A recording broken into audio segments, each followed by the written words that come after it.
competition. It's kind of really hard to domesticate, but it's still. Hop in your tray.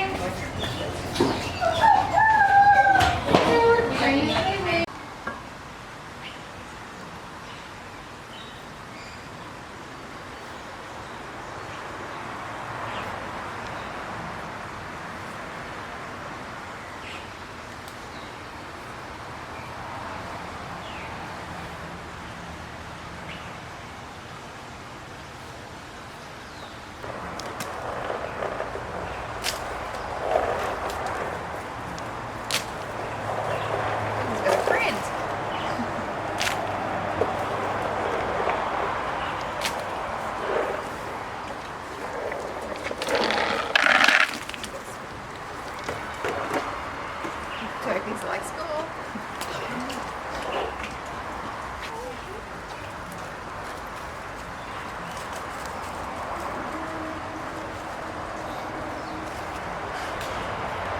Welcome into our world famous Crocoseum. How are you doing today? Alright, we're pretty good too. My name is Girrafes if we haven't already met. And my name is Taylor, and I would love to introduce you to two of our beautiful alpine dingoes, Kira and Eve, and their handlers, Heather and Emma. Now in Australia, dingoes are one of our apex predators. They play a vital role in the health of our ecosystem.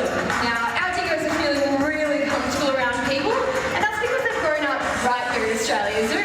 They get to enjoy their days playing, training and exploring. Now, if you are ever lucky enough to see a dingo out in the wild, please remember to give it plenty of space. Now, as our dingoes make their way through the Crocoseum, I do think it's time to get to know all of you. With you from all around the world. These marvels flying over our heads are macaws, native to Central and South America. These colourful characters are pretty hard to miss, both in sight and sound. There are 17 different species of macaw. They range in size from a small parrot to the size of a hyacinth, which can grow over 1 metre long. And they all have unique personalities and looks.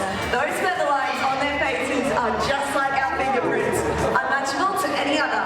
Unfortunately, have a voice box, and as you can see, he's an expert fisherman. He'll use those long, slender legs, sharp beak, and precision to catch his prey, such as fish, crustaceans, eels, and even baby crocodiles.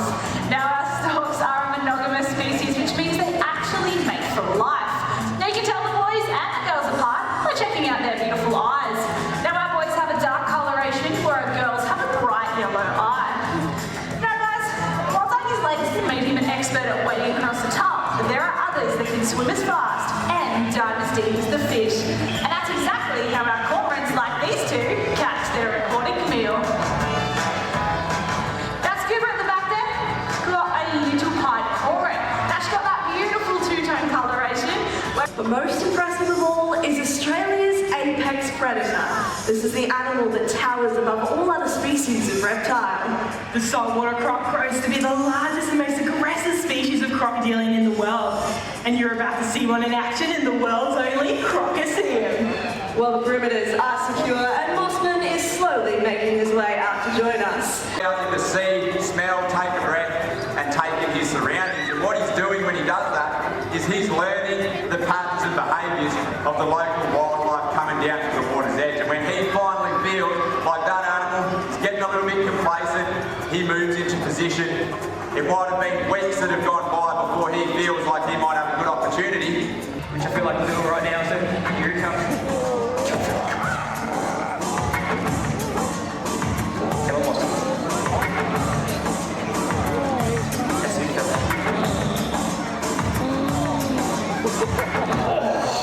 Now it's that. Give it up for him. So that was a right strike. Rule number 2 is don't overhang the water. Like Nero showed us, crocodiles can strike out straight up, again about half of their body length up and out of the water. Come here, mate. Just thinking about it. Starting to twitch.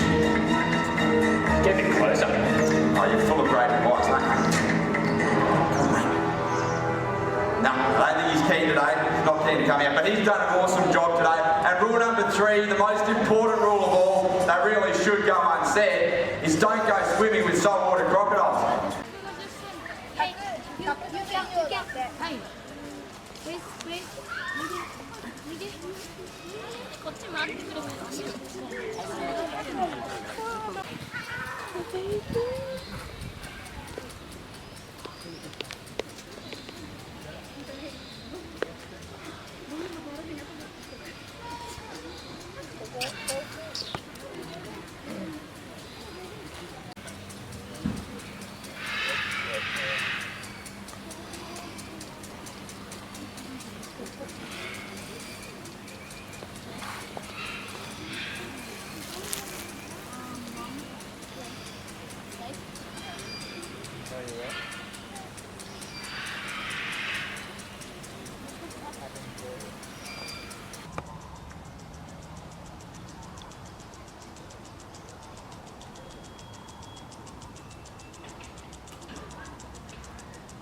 rocky outcrop or something like that, where perhaps another tiger had left a bit of scent. So it enables him to use the Jacobson's organ, which is in the roof of his mouth, to process a scent which has been left behind.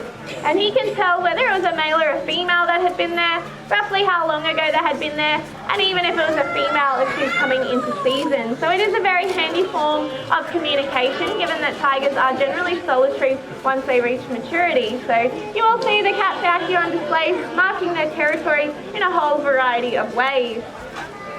Now, this little milk carton can be very handy for us if we need to take a close look at something on scout.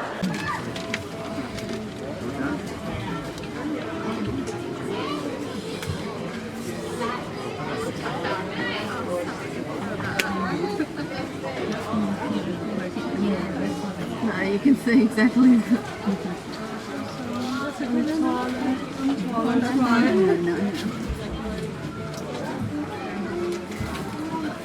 You can't see much. No.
From the inside the glass, you'll be able to see that.